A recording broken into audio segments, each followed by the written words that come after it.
Hello everyone, welcome to पाठशाला bye KP. जैसा कि आपको पता है एसएससी सिलेक्शन पोस्ट का आंसर की रिलीज़ कर दिया गया है, जिसका एग्ज़ाम 20 जून से 26 जून तक हुआ था। इसका मैं मैथ्स का सॉल्यूशन करा रहा हूँ। हर एक शिफ्ट का मैं सॉल्यूशन करवाऊँगा मैथ्स का, और 2 शिफ्ट का मैं सॉल्यूशन करा भी चुका हूँ। और ये थर्ड शिफ्ट है। थर्ड शिफ्ट यानी कि सेकेंड शिफ्ट का सॉल्यूशन है। हायर सेकेंडरी लेवल का ये पेपर था ये। इसका मैं मैथ्स का सॉल्यूशन कराऊँगा अभी। चलिए स्टार्ट करते हैं। पहले क्वेश्चन पे आते हैं। पहला क्वेश्चन है,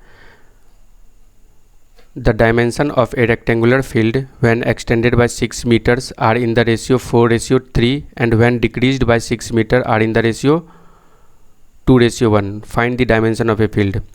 डायमेंशन यानी कि मान लेते हैं लेंथ ब्रीथ। लेंथ है x और ब्रीथ है y। इसमें अगर 6 माइनस करें, दोनों में लेंथ और ब्रेथ में 6 का माइनस करें तो रेशियो क्या हो जाता है, 4:3 हो जाता है। और फिर क्या बोला गया, जब डायमेंशन में 6 जब प्लस किया एक्सटेंड किया जाता है तो 4:3, और जब 6 डिक्रीज किया जाता है दोनों में तो रेशियो क्या हो जाता है, 2:1। अब देखो, अब हम क्या कर सकते हैं, इसको इक्वेशन को सॉल्व करके, दोनों इक्वेशन को सॉल्व, 2 इक्वेशन आएगा उसको सॉल्व करके आंसर निकाल सकते हैं। बट ऐसे नहीं करते हैं। ऐसे सवाल में आंसर दिया हुआ है, यही चारों में से कोई आंसर होगा एक्स और वाई का। ठीक है, तो ऐसा करते हैं हम कि एक्स और वाई का वैल्यू पुट कर लेते हैं। अब देखो, अगर यहाँ 14 पुट करेंगे तो कितना हो जाएगा, 20, और यहाँ 14, और यहाँ पे भी 10 पुट करेंगे तो क्या हो जाएगा, 16 हो जाएगा। यानी कि 4 से कटाएंगे, 4 पंचे 4 चौके, तो 4:5 आ गया। तो ये फर्स्ट नंबर तो ऑप्शन होगा नहीं, फर्स्ट नंबर ऑप्शन नहीं होगा। तो हम क्या करेंगे, फिर सेकंड ऑप्शन पे आते हैं। सेकंड ऑप्शन पे आएंगे तो x के जगह हम 18 रखते हैं और y के जगह 12 रखते हैं। 18 6 24 होता है, 24, और 12 6 18 होता है। ठीक है, तो 6 चौका 24, 6 3 18, 4:3 आ गया इससे। तो ये सेटिस्फाई कर रहा है 18:12। फिर इसमें भी देख लेते हैं, 18 x के जगह 18 रखते हैं और y के यहाँ y होगा, y के जगह हम 12 रखते हैं। ठीक है, 18 - 6 हो गया 12 हो जाएगा, और 12 - 6 हो जाएगा तो 12 हो जाएगा। तो ये 1:2 में 2:1 में डिवाइड हो रहा है, यानी कि ये भी सेटिस्फाई कर रहा है। यानी कि ऑप्शन नंबर 2 इसका आंसर हो जाएगा। 18:12, 18 मीटर और 12 मीटर डायमेंशन हो जाएगा उसका। ठीक है, चलिए नेक्स्ट सवाल पे आते हैं। नेक्स्ट सवाल है, 7 × cosec 24 degree by sec 63 degree का whole cube plus 8 × cot 37/10 53 degree का whole to the power 4 minus 2 × sec to the power 14 degree sec 14 degree by cosec 76 degree का whole square plus -3 tan 82 degree by cot 8 degree का whole cube है। ठीक है, अब देखो इसको क्या लिख सकते हैं, cosec 90 माइनस 66 लिख सकते हैं इसको। और हमें पता है cosec 90 माइनस थीटा कितना होता है, cosec 90 माइनस थीटा होता है sec थीटा। और ये भी हम कर सकते हैं कि अगर इन दोनों का सम, यहाँ cos है और यहाँ sec है, और इन दोनों का सम 90 डिग्री है तो ये पूरा क्या हो जाएगा, 1 हो जाएगा। ठीक है, इसमें भी देखो cot और tan है, दोनों का सम 90 आ रहा है, 53 + 37 90 होता है, तो ये 1 हो जाएगा। ठीक है, और ये भी 1 ही हो जाएगा। sec और cosec दोनों का सम कितना आ रहा है, 90 आ रहा है, तो ये 1 ही हो जाएगा। इसमें भी देखो tan और cot में दोनों का सम 82 + 8 90 होता है, तो एक ही हो जाएगा। ठीक है, तो अंदर क्या बन गया, 7 × 1 का cube plus 8 × 1 to the power 4 minus 2 × 1 का होल स्क्वायर प्लस -3 × 1 का होल क्यूब। ठीक है, तो ये कितना बन गया, 7, और ये बन जाएगा 8, और ये बन जाएगा 2 दूना 4 दूना 8, माइनस 3 का क्यूब होता है, ये 3 का क्यूब होता है 27, और माइनस लगा हुआ है तो माइनस का क्यूब माइनस ही हो जाएगा, तो -27 हो जाएगा। ठीक है, 27 8 35 होता है, -35 8 7 15। ठीक है, तो सॉरी, ये यहाँ पे स्क्वायर है ना, तो 2 2 जा 4 हो जाएगा यहाँ पे। ठीक है, 27 4 31 हो जाएगा यहाँ, 27 4 31, 15 माइनस 31 कितना हो जाएगा, -16 हो जाएगा इसका आंसर। ठीक है, ऑप्शन नंबर 3। नेक्स्ट सवाल पे आते हैं। नेक्स्ट सवाल है, the radius of 2 concentric circle are 27 centimetre and 18 centimetre. Find the area of the closed figure bounded by boundaries of the circle. 2 concentric circle है। ठीक है, कंसेंट्रिक सर्किल कैसे बनाते हैं, इस तरह से बनाते हैं 2 कंसेंट्रिक सर्कल। एक सर्कल के अंदर दूसरा सर्कल, ठीक है, ये कंसेंट्रिक सर्कल हो गया एक दूसरे का। हमसे पूछा गया है कि इसका एरिया, इसके बीच का जो एरिया है ये पूछा गया है, ठीक है, इसके बीच का एरिया क्या होगा यही पूछा गया है, ये वाला एरिया पूछा गया है। तो बड़े वाले सर्कल का रेडियस कितना दिया हुआ है 27 दिया हुआ है, और छोटे वाले सर्कल का रेडियस कितना दिया हुआ 18 दिया हुआ है। तो इसका एरिया पूछ रहा है, इसका एरिया क्या हो जाएगा ये इन दोनों के बीच का जो एरिया है वो क्या हो जाएगा pi 27 square pi r square minus pi 18 square, ठीक है, यही हो जाएगा इसके बीच का इसका एरिया है, ठीक है। दोनों सर्कल के बीच का एरिया पाई कॉमन ले लेंगे, 27 स्क्वायर माइनस 18 स्क्वायर कितना हो जाएगा 27 ए स्क्वायर माइनस बी स्क्वायर के फॉर्म में है। तो क्या लिख सकते हैं इसको 27 18 कितना होता है 45 ए प्लस बी इंटू ए माइनस बी, 27 माइनस 18 कितना हो जाएगा 9। तो 45 गुने 9 कितना हो जाएगा 9 पचे 45 बचेगा 4, 9 चौके 36 4 40, 405 पाई हो जाएगा इसका आंसर, ठीक है, ऑप्शन नंबर 1। नेक्स्ट सवाल पे आते हैं। A retailer buy 220 chocolate from a wholesaler for a mark price of 18 items, ठीक है। He then sells each chocolate at a discount of 3.7%, what is the profit percent. देखो एक रिटेलर जो है 220 चॉकलेट खरीदता है 198 के मार्क प्राइस पे, यानी कि 220 CP बराबर कितना हो जाएगा 198 मार्क प्राइस दिया गया है, ठीक है। यहाँ से CP से MP का रेशियो आ जाएगा, CP से MP का रेशियो क्या हो जाएगा 198/220, इसको कटाएंगे 22 से, 22 निमा 18 22 दही 220, तो CP से MP का रेशियो क्या आ गया 9/10 आ गया। अब क्या दिया गया है कि उसको डिस्काउंट दिया गया है, he then sells each chocolate at a discount of 3.7%। तो पूछ रहा है what is the profit percent, profit percent पूछ रहा है। अब देखो डिस्काउंट किस पे देते हैं, डिस्काउंट हमेशा मार्क प्राइस पे देते हैं। तो 10 पर 3.7% का डिस्काउंट दिया, यानी कि कितना हो गया 3.7/100 करेंगे, पॉइंट यहाँ जाएगा इससे कट जाएगा, तो यह डिस्काउंट कितना का हुआ 0.37 का डिस्काउंट हुआ 10 में। तो उसका सेलिंग प्राइस क्या होगा, MP तो था, MP कितना था MP था 10, उस पर डिस्काउंट हुआ कितना 0.37 का, तो उसका सेलिंग प्राइस क्या हो जाएगा, सेलिंग प्राइस हो जाएगा 9.63, ठीक है, 9.63 उसका सेलिंग प्राइस हो जाएगा। सेलिंग प्राइस इतना है और कॉस्ट प्राइस कितना है 9 है। तो पूछ रहा है प्रॉफिट परसेंट, प्रॉफिट परसेंट कैसे निकालेंगे, SP माइनस CP कर देंगे बाय CP इंटू 100 कर देंगे। SP प्रॉफिट परसेंट कैसे निकालते हैं, SP minus CP by profit by CP into 100, ठीक है। तो SP माइनस CP क्या हो जाएगा 9.63 माइनस 9 बाय CP कितना है 9 इंटू 100, यही हो जाएगा क्या प्रॉफिट परसेंट हो जाएगा ये, ठीक है। SP इसको अब माइनस करेंगे 9.63 माइनस 9 करेंगे तो क्या आ जाएगा 0.63 बाई 9 इंटू 100 से, तो ये 2 पॉइंट तो कैंसिल हो जाएगा, तो 9 सत्ते 63, तो 7% हो जाएगा इसका प्रॉफिट, ठीक है, option number 1। Next, in a division sum the divisor is 13 times the quotient and 6 times the remainder, ठीक है, मान लेते हैं कोसेंट है ये, डिवीज़र है और ये रिमाइंडर है। बोल रहा है divisor is 13 times the quotient, quotient अगर 1 है तो डिवीज़र कितना है 13 है। फिर क्या बोल रहा है divisor is 6 times the remainder, remainder अगर 1 है तो डिवीज़र कितना है 6 है, ठीक है। इससे रेशियो निकल जाएगा कोसेंट डिवीज़र और रिमाइंडर का, ठीक है।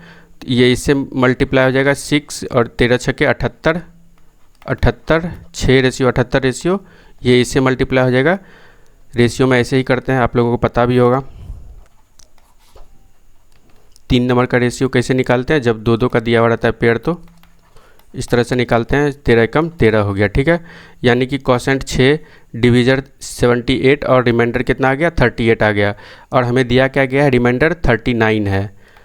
13 यूनिट का वैल्यू कितना होगा 39, यानी कि 3 गुना हो रहा है, यानी कि क्या डिविडेंड भी 3 गुना होगा, डिविडेंड भी 3 गुना हो जाएगा, 8 या 24, 7 या 21, 1 22, फिर कोसेंट भी कितना हो जाएगा 3 गुना हो जाएगा, 6 18।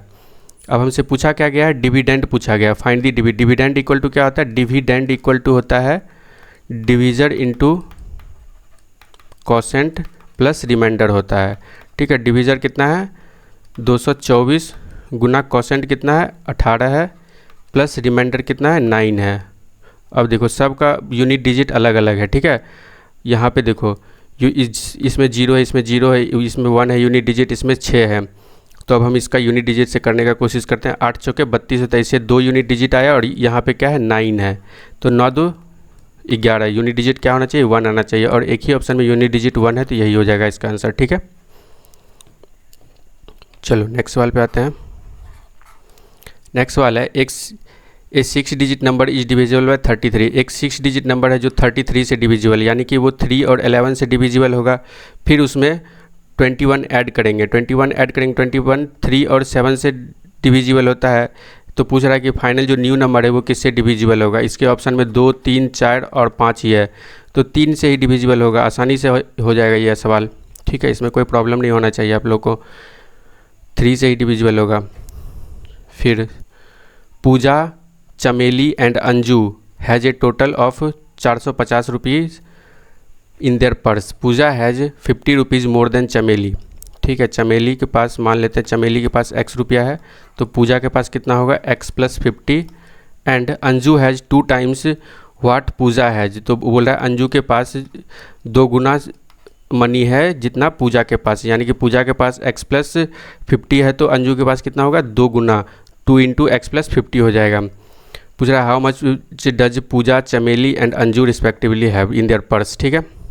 तो टोटल सम कितना है 450 है, तो सबको सम कर देंगे, यानी कि x plus x 2x, 2x plus 2x 4x plus 50 plus 50 दूनी 100, 150 बराबर कितना हो जाएगा 450 रुपये।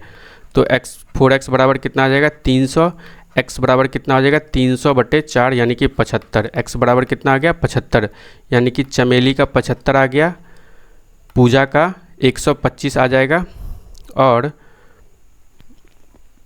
अंजू का कितना आ जाएगा 75 दूनी 150, 150 प्लस 100 250 आ जाएगा, ठीक है।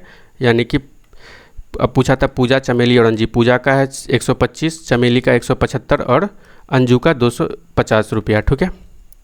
चलो नेक्स्ट सवाल पे आते हैं। A bus covered 1200 kilometre in 30 hours, what is the average speed in metre per second. तो सबसे पहले तो स्पीड के एवरेज स्पीड क्या हो जाएगा total distance by total time. Total distance कितना है 1200 किलोमीटर बाय 30। ये क्या है किलोमीटर पर आवर में, लेकिन हमको बदलना किस में है मीटर पर सेकेंड में, तो 5/18 से मल्टीप्लाई करना पड़ेगा इसमें, ठीक है। तो 30 से ये 40 बार में कट जाएगा, और 2 से 20 और 2 से 6, 2 से 10 और 2 से 3, यानी कि 50/3 आ जाएगा। सॉरी कुछ गलत हो रहा है,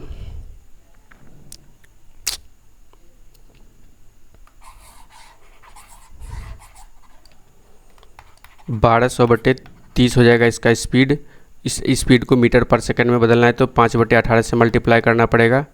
ये इसे कट गया 3 चौके और 2 से 20, 2 से 9, 100/9 हो जाएगा, यानी कि 11,99 प्लस 100 मीटर पर सेकंड हो जाएगा, ठीक है।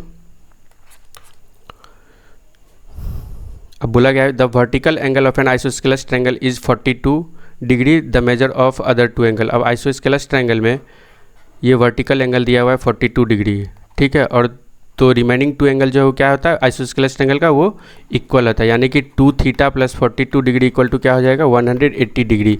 यहाँ से रिमेनिंग एंगल का अदर 2 एंगल पूछ रहा है कितना होगा, तो रिमेनिंग अदर 2 एंगल कितना होगा 2 थीटा बराबर कितना हो जाएगा 180 minus 42 degree, 180 degree minus 42 degree, यानी कि कितना हो जाएगा 138 डिग्री, ठीक है। 2 थीटा बराबर, तो थीटा बराबर कितना हो जाएगा 2 6 18 2 9 18 69 डिग्री, ठीक है, 69 हो जाएगा। अब देखो फिर है नेक्स्ट सवाल में इफ़ 8 मैन और 16 वुमेन और 32 boy can do a piece of work in 8 month. तो हम मान लेते हैं 8 man ratio 16 women ratio 32 women, ठीक है। ये सब जो है क्या है 32 बॉय, ठीक है। तो ये सब जो है सेम, ये सब जो है सब सेम टाइम में काम करता है 8 मंथ में, तो टाइम लिखने का ज़रूरी नहीं है। अगर हम इसको सिंप्लीफाई करें तो कटा देते हैं, 4 दूनी 8 से ही कट जाएगा, ये 8 से कट जाएगा, तो 8 एकम 8, 8 दूनी 16, 8 चौके 32। अगर हम इन सब का एलसीएम मान लें, इन सब का एलसीएम क्या होगा, 4 होगा, ठीक है। इन सब का एलसीएम निकाल लेते हैं 4। तो अगर हम मेन का अगर हम इफ़िशियंसी निकालें तो मेन का इफ़िशियंसी क्या आ जाएगा, 4/1, 4/1 4 हो जाएगा। और वुमेन का क्या हो जाएगा इफ़िशियंसी, एलसीएम है 4 और इसके साथ 2, इसका जो है ये 4/2 कितना हो जाएगा, 2। तो वुमेन का एफिशिएंसी कितना हो गया, 2। और बॉय का एफिशिएंसी क्या हो जाएगा, बॉय के साथ कोफिशिएंट है 4 और एलसीएम है 4, 4/4 कितना हो जाएगा, 1। यानी कि मेन का एफिशिएंसी आ गया 4, वुमेन का एफिशिएंसी आ गया 2 और बॉय का एफिशिएंसी आ गया 1। अब जो है पूछा गया है कि how many month can 4 man 4 women and 4 boy together complete the work. बोल रहा है 4 मैन 4 वुमेन और 4 बॉय मिल के इस काम को कितने दिन में करेंगे। तो मान किसी पे भी इफ़िशियंसी पुट करके टोटल वर्क निकाल लो। टोटल वर्क हम निकाल लेते हैं, मैन पे ही पुट कर देते हैं 8। मैन का एफिशिएंसी कितना है, 4 है और 8 मंथ में काम कंप्लीट करता है, 8 मंथ में काम कंप्लीट करता है, ठीक है। तो ये हो गया टोटल काम। तो इस काम को 4 मैन 4 वुमेन और 4 बॉय कितने दिन में करेंगे। 4 मैन, एक मैन का एफिशिएंसी कितना है, 4 है, तो 4 चौके 16 हो जाएगा, 4 चौके 16 हो जाएगा। फिर वुमेन का एफिशिएंसी कितना है, 2 है, 4 दूनी 8 हो जाएगा। फिर बॉय का एफिशिएंसी 1 है, तो 4 एकम 4 ही हो जाएगा, 16 4 20 8 28 हो जाएगा नीचे, ठीक है। 4 7 28, तो 88 64/7 यानी कि 7 9 63 1 64, इतना दिन में काम कंप्लीट कर लेगा 4 मैन 4 वुमेन और 4 बॉय, ठीक है। नेक्स्ट वाले ए बस cover first 70 kilometre of its journey in 40 minute and remaining 60 kilometre in 30 minute, the average speed of the bus. कुछ नहीं है इसमें, किलोमीटर पर आवर में पूछ रहा है। पहला 70 किलोमीटर 40 मिनट में गया और लास्ट का फिर रिमेनिंग जो है 60 किलोमीटर वो 30 मिनट में गया। यानी कि टोटल एवरेज स्पीड क्या होता है, total distance by total time. Total distance कितना हो गया, 70 + 60 130 हो जाएगा, बटे टोटल टाइम में, टोटल टाइम कितना हो जाएगा, 60 + 30 70 मिनट हो जाएगा। लेकिन हमको आवर में बदलना है तो इसको 60 से डिवाइड करेंगे, ठीक है। ये 6 ऊपर चला जाएगा, मल्टीप्लाई हो जाएगा, 130 × 6/7, 13 × 6 78/7 हो जाएगा। यानी कि 111.3/7 हो जाएगा, किलोमीटर पर आवर हो जाएगा इसका एवरेज स्पीड, ठीक है। अब देखो P and Q can complete A job in 4 days and 12 days. P और Q जो है किसी काम को P 4 दिन में कंप्लीट कर सकता है और Q सेम काम को 12 दिन में कंप्लीट कर सकता है। अब बोल रहा है they work on alternate day with P starting the job in how many days will the job be completed. P और Q किसी काम को 4 और 12 दिन में करता है, तो टोटल हम मान लेते हैं कि टोटल वर्क कितना है। टोटल वर्क निकालने के लिए क्या करते हैं, दोनों का एलसीएम ले लेते हैं, 12 ले लेते हैं, ठीक है। 4 इसका एफिशिएंसी P का एफिशिएंसी क्या आ जाएगा, 3 आ जाएगा और Q का एफिशिएंसी कितना आ जाएगा, 1 आ जाएगा, ठीक है। तो अब बोल रहा है क्या कि P और दोनों जो है अल्टरनेट डे पे काम करते हैं। यानी कि P अगर आज काम करता है तो कल P काम नहीं करता है, Q करता है। एक दिन P करता है, एक दिन Q करता है, ठीक है।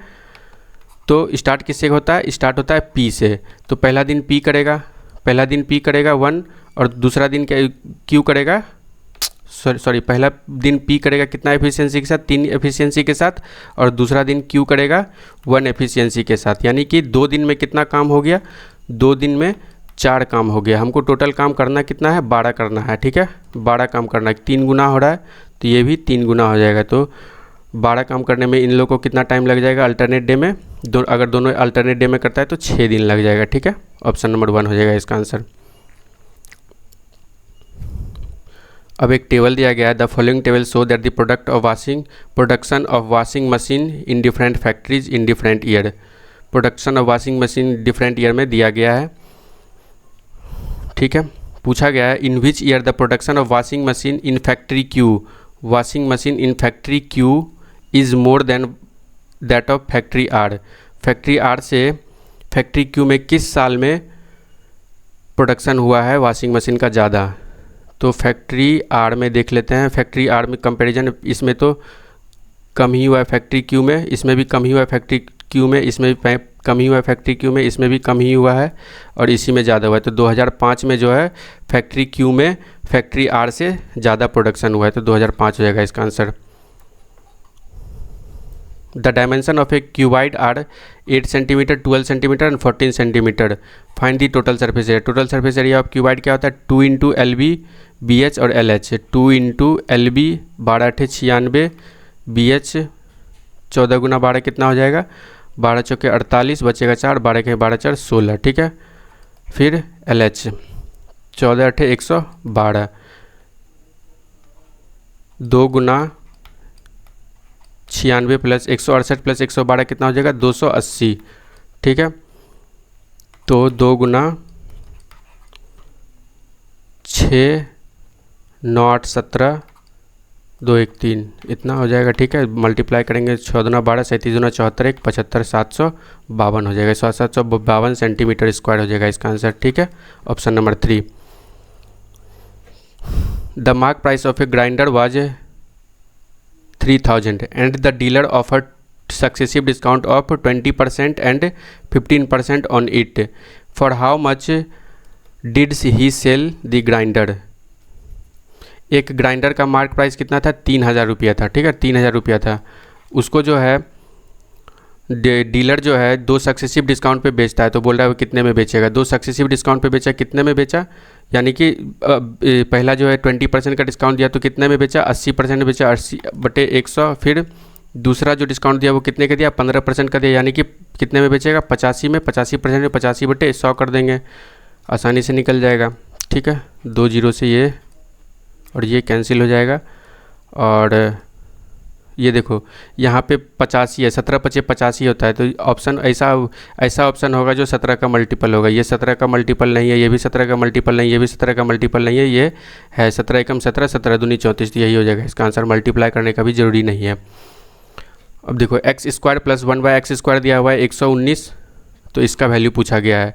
इसका वैल्यू अगर हमको x + 1/x अगर पता हो जाए तो हम इसका वैल्यू निकाल सकते हैं, क्योंकि अगर x + 1/x अगर k है तो x³ + 1/x³ कितना होता है? k³ - 3k होता है, ठीक है। k³ - 3 होता है। अगर x + 1/x हमें पता है, अगर k है तो x³ + 1/x³ कितना होता है? k³ - 3k होता है। तो इसको हम कंप्लीटिंग स्क्वायर से मेथड से x + 1/x निकाल लेते हैं। दोनों तरफ अगर 2 प्लस करें, इसमें दोनों तरफ 2 प्लस करें तो क्या हो जाएगा? ये x + 1/x का होल स्क्वायर हो जाएगा, ठीक है। अब ये मैं बताने वाला नहीं हूँ कि कैसे आ रहा है, बस 121 इधर करेंगे तो 121 हो जाएगा, क्योंकि बहुत बार ये मॉक का सॉल्यूशन करवाता हूँ तो बहुत बार इस तरह का क्वेश्चन आता है। तो x + 1/x कितना आ जाएगा? √121, यानी कि 11 आ गया, यानी कि ये कितना आ गया? 11, यानी कि x + 1/x कितना आ गया? 11 आ गया। तो x³ + 1/x³ कितना हो जाएगा? 11 का क्यूब - 3 × 11, यानी कि 11 का क्यूब कितना होता है? 13 31। 11 का क्यूब होता है 13 31 - 11 × 33। 11 - 3 गया 8, 8 होगा यूनिट डिजिट इसका, एक ही ऑप्शन में 8 यूनिट डिजिट, यही हो जाएगा इसका आंसर, ठीक है। In an election between 2 candidate the first candidate get 75% of the total valid vote, ठीक है। If 20% votes are invalid among 2,48,000 votes, then how many votes were casted in the favor of other candidate, ठीक है।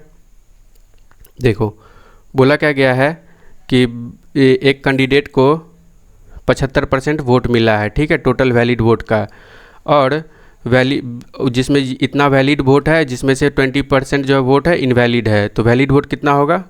24800 का 80% valid vote है, यानी 80% का fractional value क्या होता है? 4/5 होता है, ठीक है, 4/5।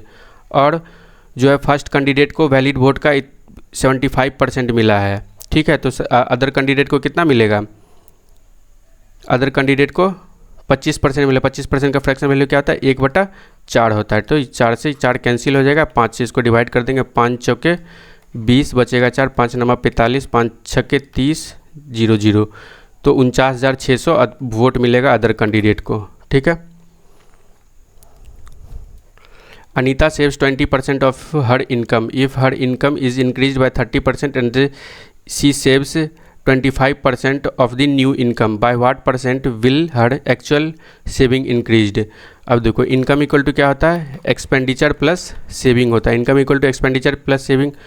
इनकम अगर 100 है और सेव वो सेव कितना करती है, 20% सेव करती है, तो एक्सपेंडिचर कितना होता होगा उसका 80%। 80 एक्सपेंडिचर है, 100 में से अगर 20 खर्च कर रही है तो 100 में से अगर 20 सेव कर रही है तो 80 खर्च कर रही होगी। और फिर क्या बोला गया दूसरे केस में, if her income is increase by 30%, अगर उसका इनकम 30% बढ़ जाए, यानी कि 100 में 30% बढ़ जाएगा तो 130 हो जाएगा इसका इनकम। और क्या बोला गया है, and she saves 25% of new income. New income कितना है 130, उसका जो है 25% जो है वो सेव करती है। 25 यानी कि 1/4, ठीक है, इसे रहने देते हैं, ठीक है, इतना सेव करती है। तो जब उसका इनकम बढ़ जाता है 30% तो वो सेव कितना करती है, 130/4 सेव करती है। तो पूछ रहा है what percent will her actual saving increase, तो एक्चुअल सेविंग उसका कितना बढ़ा। पहले सेविंग कितना था उसका, पहले सेविंग 20 था और अभी सेविंग इतना हो गया, 20 से 130/4 हो गया। इसको मल्टीप्लाई कर देंगे, इधर कितना होगा 80 से 130 हो जाएगा, ठीक है, 0 कट गया, कितना बढ़ गया 5 यूनिट बढ़ गया। किस में बढ़ा, 8 पे बढ़ा। तो 1/8 का फ्रैक्शनल वैल्यू क्या, 1/8 का जो है परसेंटेज वैल्यू क्या होता है, 12.5 होता है। 12.5% होता है, इंटू 5 करेंगे, 12.5% होता है 1/8 का, गुना 5 करेंगे तो क्या हो जाएगा 25 25, 12 25 60 2 62, 62.5% हो जाएगा इसका आंसर, ठीक है। नेक्स्ट सवाल, the radius of circle is increased in such a way that the circumference is increased by 7%। As a result the area of circle also increases by, देखो अगर बोल दिया जाए कि किसी का रेडियस बढ़ जाए 7% या सर्कमफेरेंस बढ़ जाए तो एरिया क्या बढ़ जाएगा उसका। जैसे रेडियस बढ़ा है 7% तो एरिया क्या बढ़ेगा इसका सक्सेसिव, 7 + 7 + 7 × 7/100, ठीक है, 7 7 14 + 7 7 49.49, यानी कि 14.49% उसका एरिया बढ़ जाएगा, ठीक है। देखो ये हर शिफ्ट में क्वेश्चन पूछा जा रहा है, व्हाट इज़ एनुअल इंस्टॉलमेंट, ठीक है, हर शिफ्ट में ये क्वेश्चन पूछा गया है इसका। अभी तक 3 शिफ्ट कराया है मैंने, तीनों शिफ्ट में एनुअल इंस्टॉलमेंट का सवाल है ही, सिंपल इंटरेस्ट का। तो देखो इसका मैं फार्मूला भी बता चुका हूँ, ईच इंस्टॉलमेंट का फार्मूला क्या होता है पिछले वीडियो में बता चुका हूँ, ठीक है। डायरेक्ट फार्मूला है ईच इंस्टॉलमेंट को निकालने का, इसमें भी ईच इंस्टॉलमेंट पूछ रहा है, ठीक है। देखते हैं कैसे बनाते हैं। बोला गया है what annual instalment will discharge a डेब्ट of 3658 due in 4 year at 12% simple interest per annum, ठीक है। बोल रहा है उसका कर्ज कितना है, कर्ज है ड्यू कितना है 3658 ड्यू है, इसको 4 साल में पे करना है, डिस्चार्ज करना है, ठीक है, 12% सिंपल इंटरेस्ट पर एनम के रेट से। तो मान लेते हैं हम कर्जा यहाँ से चुकाना स्टार्ट किया और वो 4 साल बाद कर्जा चुकाएगा, ठीक है। हम मान लेते हैं ईच इंस्टॉलमेंट है, हमें ईच इंस्टॉलमेंट का ही वैल्यू निकालने बोल रहा है। एनुअल इंस्टॉलमेंट मतलब ईच एनुअल इंस्टॉलमेंट मान लेते हैं क्या है 100 है, ठीक है।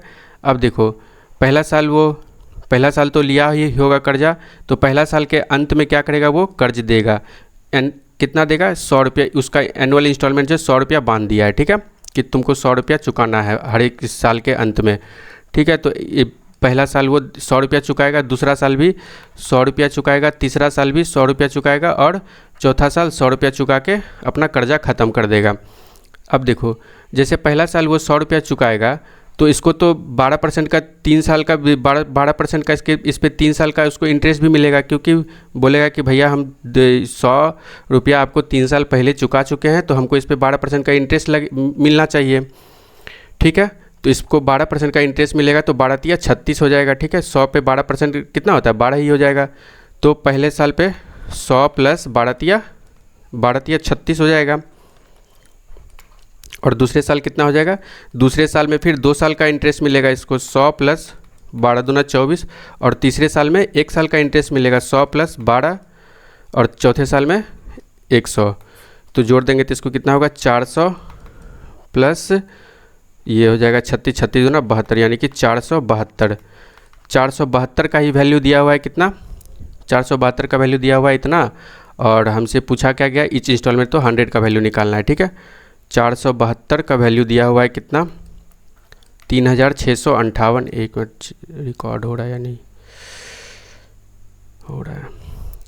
472 का वैल्यू दिया हुआ है इतना, और हमसे निकाला पूछा गया है 100 का वैल्यू। तो अब इसको कटा देते हैं, यहाँ पे कर लेते हैं। 100 का वैल्यू कितना हो जाएगा 3658 बटे 472 गुना 100। ठीक है, ये 100 का वैल्यू हो जाएगा। 4 से ये 25 बार में कटेगा, और ये 4 से ये कितने बार में कटेगा, 4 एकम 4 और 18, 18 चौके 72। ठीक है, ये 3 बार में, 3 6 5 8 है, 3 बार में कितना हो जाएगा 354 हो जाएगा। 1 5 में 4 जाएगा, 1 6 में 5 गया 1 1, फिर ये 1 बार में कट जाएगा, यानी कि ये भी पूरा कितने बार में कट जाएगा 31 बार में कट जाएगा। 25 गुने 31 होता है कितना है, 25 गुने 31 होता है 25 एकम 25, 25 एकम 25 बचेगा 2, 25 दिया 75 2 77, 775 हो जाएगा इसका आंसर। ठीक है, 775 ये इसका सॉल्यूशन ही है यहाँ से यहाँ तक। ठीक है, अब देखो इसका फिर नेक्स्ट सवाल में आते हैं। नेक्स्ट सवाल है find the area of equilateral triangle whose each side is 16 centimetre. तो डायरेक्ट फार्मूला पे ही निकल जाएगा। Each area of equilateral triangle क्या होता है, √3/4 इंटू ए स्क्वायर, यानी कि 16 इंटू 16, 4 से कट जाएगा 16 चौके 64, √3 हो जाएगा इसका आंसर। ठीक है, ये भी देखो सिंप्लीफिकेशन भी इतना इजी सिंप्लीफिकेशन है, और ये PYQ का ही डिट्टो उठा के पूछ दिया गया है, इसीलिए कहा जाता है SSC = PYQ, SSC = PYQ। सारा क्वेश्चन जो है PYQ से ही उठा के दे देता है। अब इसमें देखो हम क्या कर सकते हैं, इसमें 25 क्यूब ले लें, 25 क्यूब कॉमन ले लेते हैं। ठीक है, 25 क्यूब अगर कॉमन ले लेंगे तो यहाँ क्या बचेगा 1 बचेगा, और यहाँ क्या बचेगा 25 का क्यूब इंटू 3 का क्यूब, 3 × 9 = 27, प्लस फिर इसमें 25 का क्यूब कॉमन ले लेंगे तो 2 का क्यूब बचेगा, 2 दूनी 4 दूनी 8।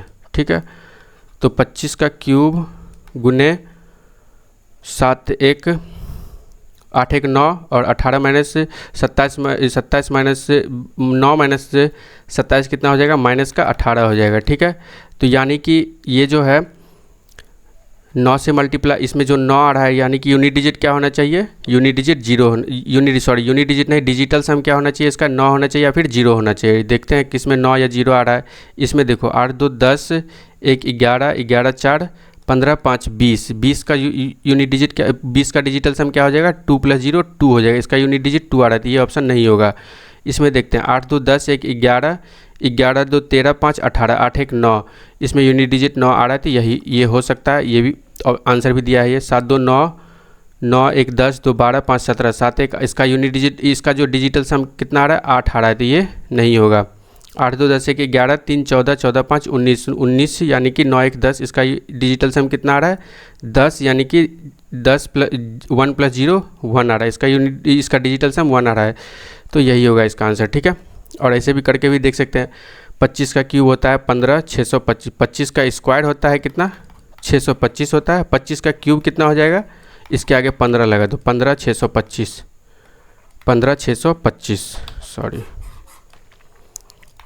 25 का क्यूब कितना हो जाएगा, 25 का जो स्क्वायर होता है उसके आगे 15 लगा दो, यही हो जाएगा 25 का क्यूब। इसको मल्टीप्लाई कर लेना -18 से, ऑप्शन यही आएगा आंसर। ठीक है,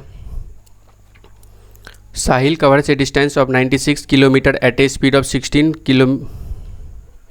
kilometre per hour and cover another distance at a speed of 21 kilometre per hour in 5 hour. What is the average speed per kilometre per hour round up to 2 decimal.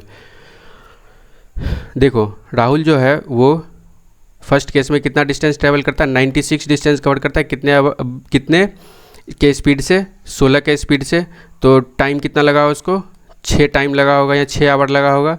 और दूसरे case में बोला जाता है कि another distance covered at a speed of 21 kilometre per hour in 5 hour. तो ये total distance कितना हो जाएगा, यहाँ स्पीड और टाइम है, speed into time equal to distance होता है। तो डिस्टेंस कितना हो जाएगा 105 और टाइम कितना दिया हुआ है इसमें, टाइम 5 ही है। तो एवरेज स्पीड क्या होता है, total distance by total time, यानी कि 6 5 11 9 1 10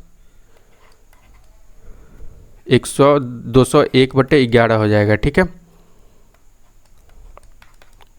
इसको अब डिवाइड करते हैं, 11 एकम 11 बचेगा 9, 11 8 88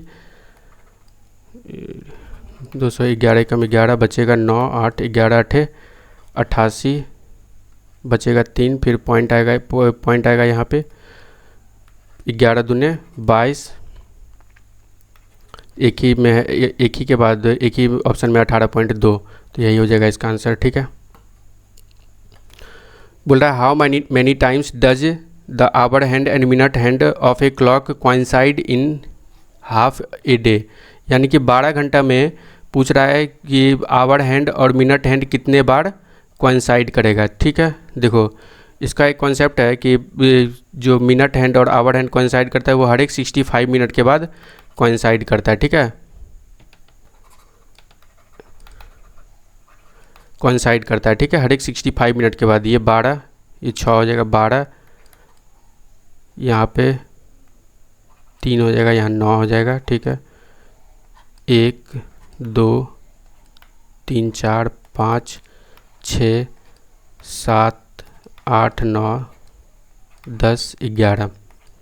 ठीक है, हम क्या बोले कि 65 मिनट बाद कोइंसाइड करता है। यहाँ से यहाँ तक तो 60 मिनट है, तो यहाँ कोइंसाइड करेगा नहीं, यानी कि 2 यहाँ पे कोइंसाइड करेगा, 1 5 में जाके कोइंसाइड करेगा। पहली बार 1:05 में कोइंसाइड करेगा, फिर दूसरी बार जो है 2:11 में 2 और 3 के बीच कोइंसाइड करेगा। इसी तरह 3 और 4 के बीच एक बार कोइंसाइड करेगा, 4 और 5 के बीच 6, फिर 5 और 6 के बीच एक बार, और 6 और 7 के बीच एक बार, 7 और 8 के बीच, और 8 और 9 के बीच, 9 और 10 के बीच। लेकिन यहाँ पे नहीं करेगा कोइंसाइड। ठीक है, अब डायरेक्ट जो है कोइंसाइड कहाँ पे करेगा, 12 पे ही जाके मिनट हैंड और आवर हैंड कोइंसाइड करेगा। तो टोटल कितना बार हो गया, 1 2 3 4 5 6 7 8 9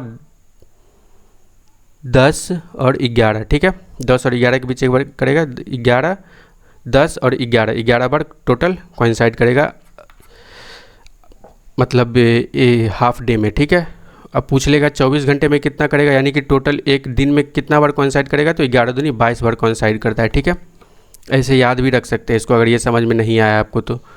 जो मैंने कॉन्सेप्ट बता दिया कि हर एक 65 मिनट के बाद जो है मिनट हैंड और आवर हैंड कोइंसाइड करता है, उसके अनुसार भी आप लोग निकाल के देख सकते हैं। अब देखो 2 numbers are in the ratio 4:5 if 3 is added to the smaller and 7 is added subtracted from the larger number then larger number, they are in the ratio 1/1। Find the number. 2 number दिया गया है, मान लेते हैं 4x और 5x दिया गया है। उसमें बोल रहा है कि स्मॉलर नंबर में कितना 3 ऐड किया जाता है और 7 सब्ट्रैक्ट किया जाता है लार्जर नंबर में। तो रेशियो क्या होता है 1:1। इसको सॉल्व करके भी बना सकते हैं या फिर डायरेक्ट भी ऑप्शन से भी बना सकते हैं। इसमें देखो स्मॉलर नंबर क्या है, स्मॉलर नंबर 60 है, इसमें 3 जोड़ेंगे 63, और इसमें जो लार्जर नंबर है 75, उसमें 7 घटाएंगे तो 15 में से 7 या 8, ये तो 63 रेशियो 68 आ रहा है, तो ये होगा नहीं ऑप्शन। इसमें अगर फिर स्मॉलर नंबर है 20, इसमें 3 जोड़ेंगे तो 23, और इसमें घटाएंगे 7 तो कितना आ जाएगा 15 में से 18 आ जाएगा, ये भी नहीं होगा। इसमें जो है अब देखो 40 में 3 जोड़ेंगे और 50 में 7 घटाएंगे 43/43, तो 1/1 आ जाएगा, यही हो जाएगा। ऑप्शन सेटिस्फाई कर रहा है। ऐसे सवाल को ऑप्शन से ही करते हैं। ठीक है, चलो थैंक यू, मिलते हैं फिर नेक्स्ट वीडियो में। इसके बाद ग्रेजुएट लेवल वाला आएगा, मतलब सॉल्यूशन करवाऊंगा मैं। इजी ही पूछ रहा है सारा सवाल, इसमें तो कैलकुलेटिव भी नहीं पूछा है। इसका जो फर्स्ट शिफ्ट था मैट्रिकुलेशन वाला, उसमें थोड़ा कैलकुलेटिव सवाल था। बाकी जो 2 शिफ्ट कराया मैंने, एक मैट्रिकुलेशन लेवल का लास्ट शिफ्ट का, उसमें भी उतना कैलकुलेटिव सवाल नहीं था, इसमें भी उतना कैलकुलेटिव सवाल नहीं था। ठीक है, थोड़ा कॉन्सेप्ट चल था, लेकिन एक सवाल जो है वो रिपीटेडली पूछ रहा है, वो ये वाला एसआई का SI का इंस्टॉलमेंट वाला वो सवाल रिपीटेडली हर शिफ्ट में मैं देख रहा हूँ, ये हर एक शिफ्ट में ऐसे सवाल annual installment, each and annual installment पूछ रहा है। ठीक है, चलो ये सॉल्यूशन CHSL वालों के लिए बहुत इंपॉर्टेंट है, तो जिसका भी एग्ज़ाम परसों है या फिर कल है तो वो लोग एक बार इस सॉल्यूशन को ज़रूर देख के जाएं, आप लोग को आइडिया हो जाएगा कि SSC अभी पूछ क्या रहा है। ठीक है, चलो मिलते हैं फिर नेक्स्ट वीडियो में, धन्यवाद।